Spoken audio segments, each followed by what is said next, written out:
Hey, what's up, 8th graders? This is Miss Ludwig. Today we are doing your Micro 6 notes. You should be able to tell the difference between infectious and non-infectious diseases. These notes are on page 9 in your lab notebook.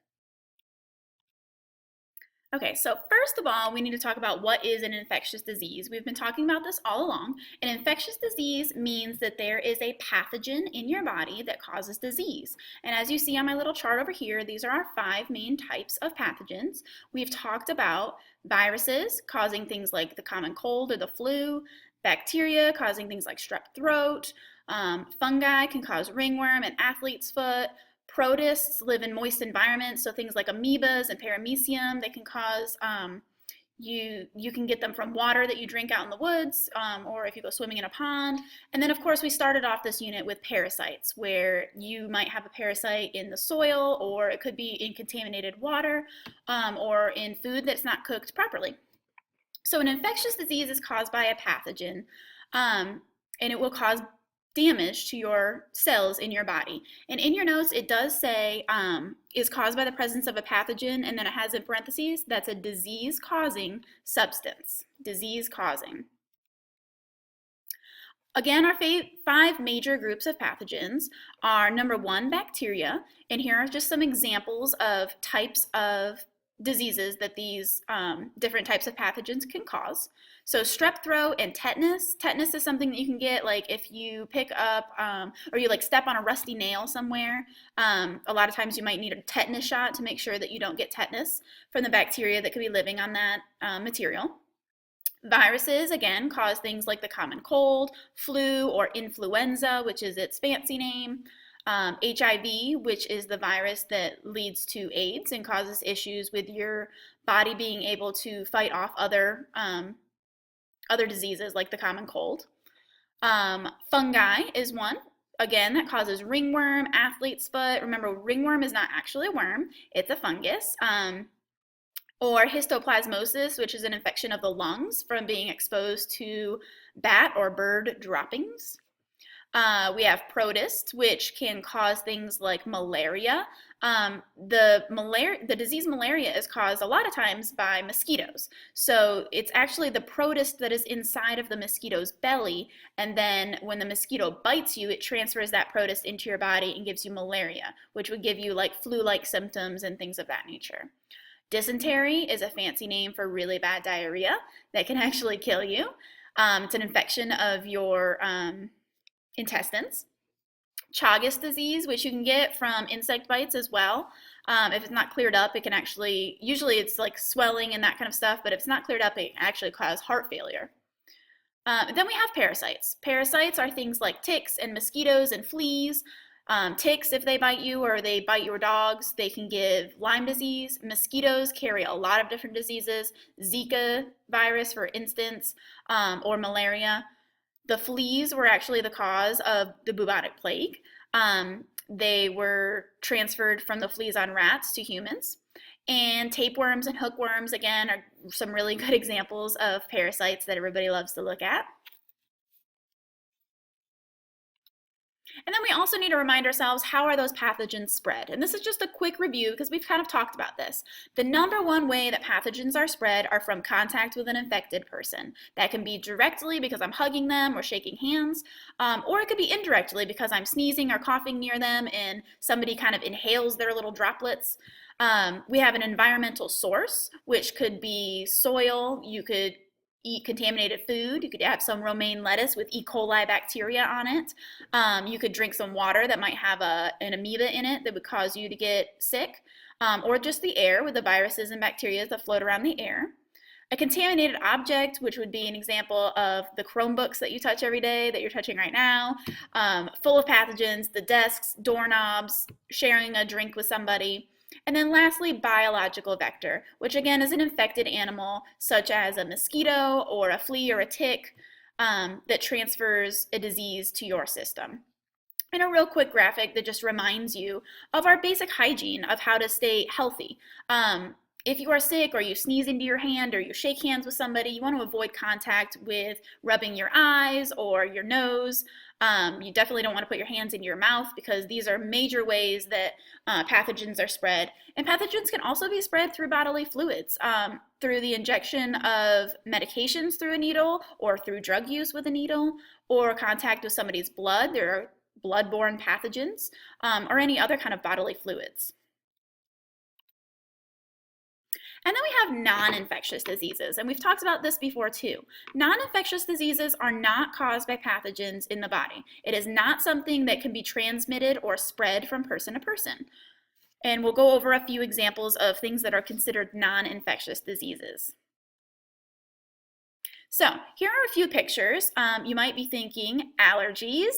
Allergies are an example of a non-infectious disease. A lot of people are allergic to things like seafood, of pollen or dust or mites or peanuts. Some people have an allergy to latex gloves. Any of these things could produce an allergy. So what is an allergy? An allergy is a disorder which the immune system is overly sensitive to a foreign substance. And again, that foreign substance being something like cat dander or pollen or a bee sting. It could be you're allergic to penicillin. A lot of people are allergic to a popular antibiotic called penicillin. Or you could be allergic to mold and mildew and dust. Again, it's just your body having an overreaction to these stimuli. And notice that I have sensitive to a foreign substance in red here.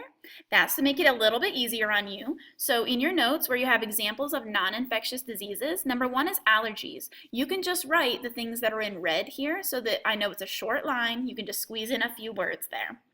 So again, your body is overreacting to something that you are exposed to. And allergies are very common, and some people have allergies to bee stings and then maybe nothing else.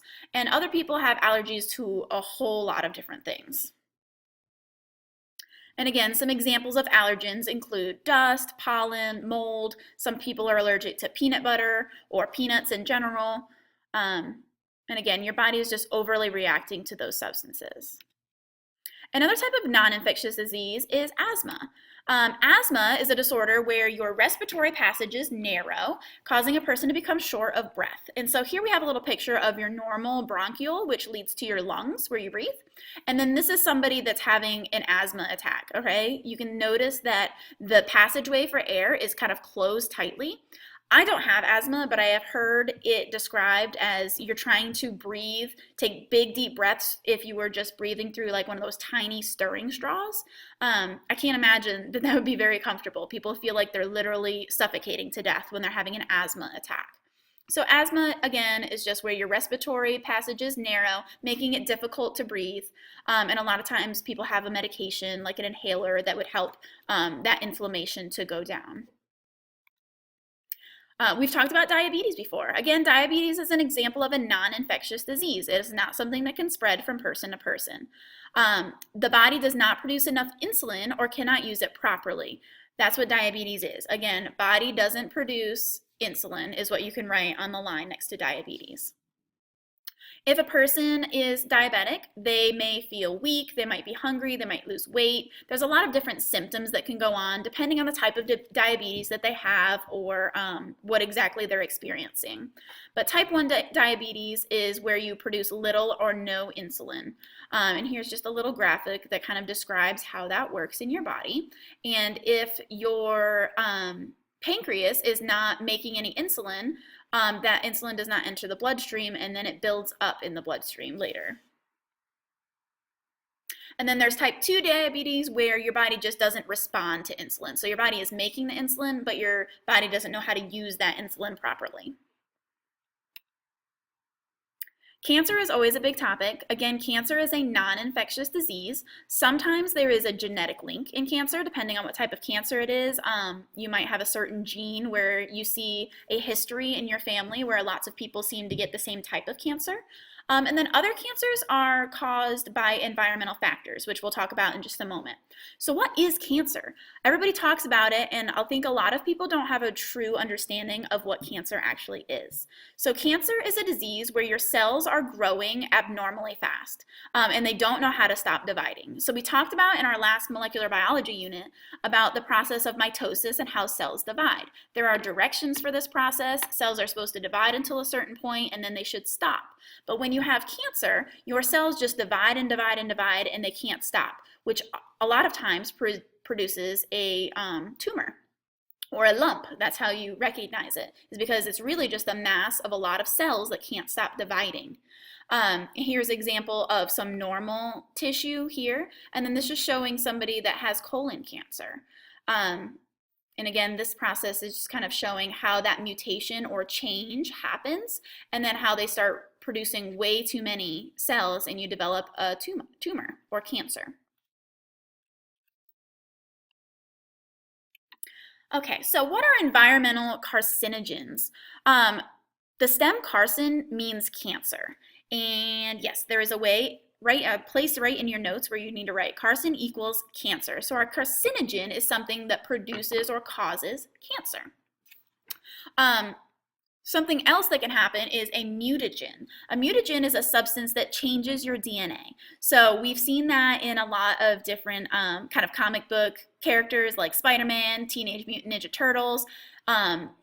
These characters are exposed to something that causes a change in their DNA, and in the storybooks they develop some kind of superpower because of it, but a lot of times that's not really how it works.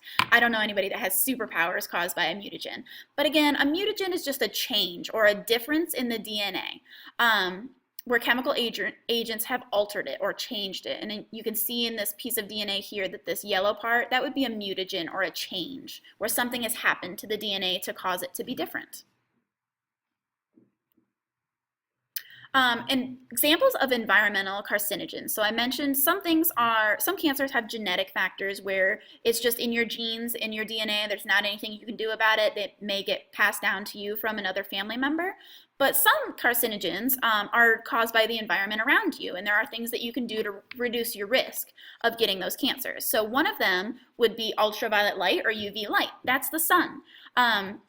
The sun is very, very powerful, and it can cause you to get skin cancer if you're exposed and not protecting your skin properly. You should always be wearing sunscreen, even those people that say, oh, I never burn.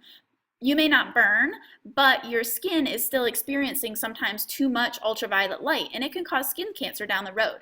These are examples of some spots that could be found on your skin that look a little different. If you ever see a spot like this on you or somebody that you know, you should definitely get that checked out, because it may start as skin cancer, and a lot of times you can get that removed. But if that cancer kind of moves beyond the skin and gets into your system, that's when you have a lot of problems where you have difficulty fighting that cancer. Another example of an environmental carcinogen is called asbestos. Asbestos causes lung cancer. So asbestos is something that's in a lot of older buildings. It was used in building materials because it's a flame retardant. It means that if a building was to catch on fire, it would not burn as quickly if they had asbestos in the walls or in the ceiling tiles a lot of times.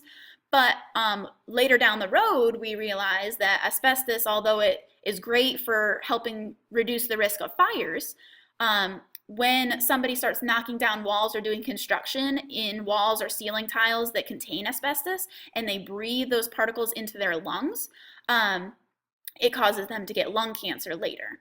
So sometimes if there's an old building or an old house and you want to do some construction in it, you have to get it checked for asbestos, and that can be very costly.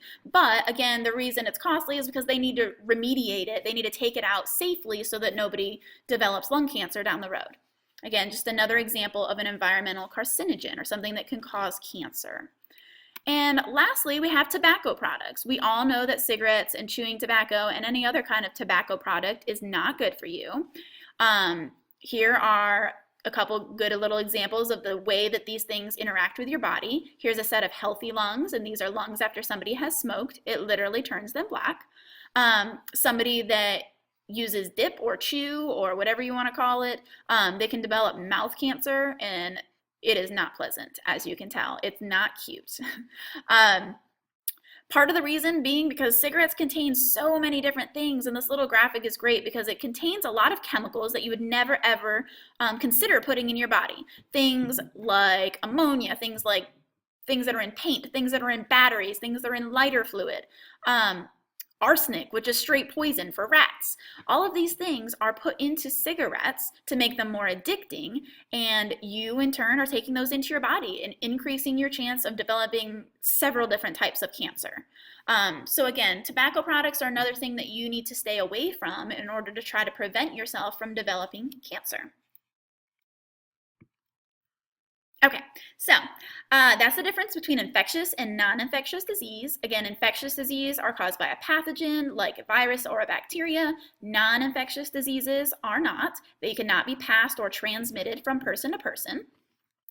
At the bottom of page 9 and along the side of page 9, there are a couple activities I'd like you to try. The first one is circle the organisms that may be considered biological vectors. Remember, a biological vector is an animal, often an insect, that can carry a disease. I'd also like you to keep in mind when you're thinking about which organisms here in this picture could cause disease, think about the fact that not only people and other animals can have diseases. Plants can also acquire diseases. Tomato plants, all sorts of plants can get diseases and die because of them. So think about that when you're considering things, especially like a snail. The other thing I'd like to talk to you about, though, is this cholera case map.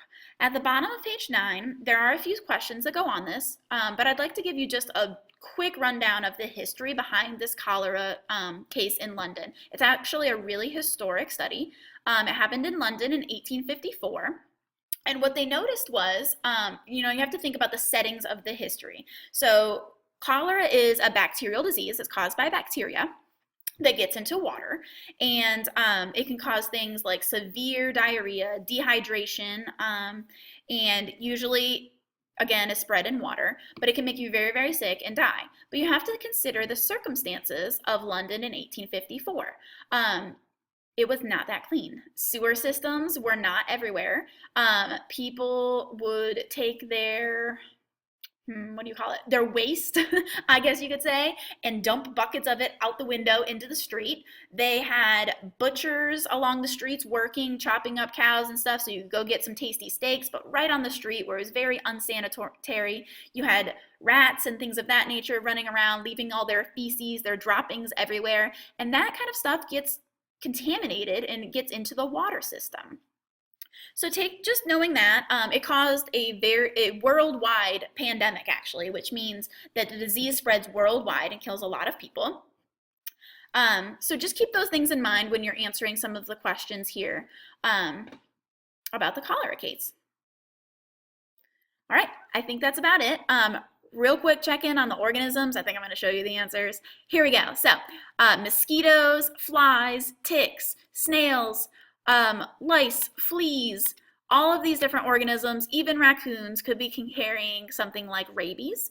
All of these organisms could be considered biological vectors. So make sure you've circled all of those organisms, and thanks for watching.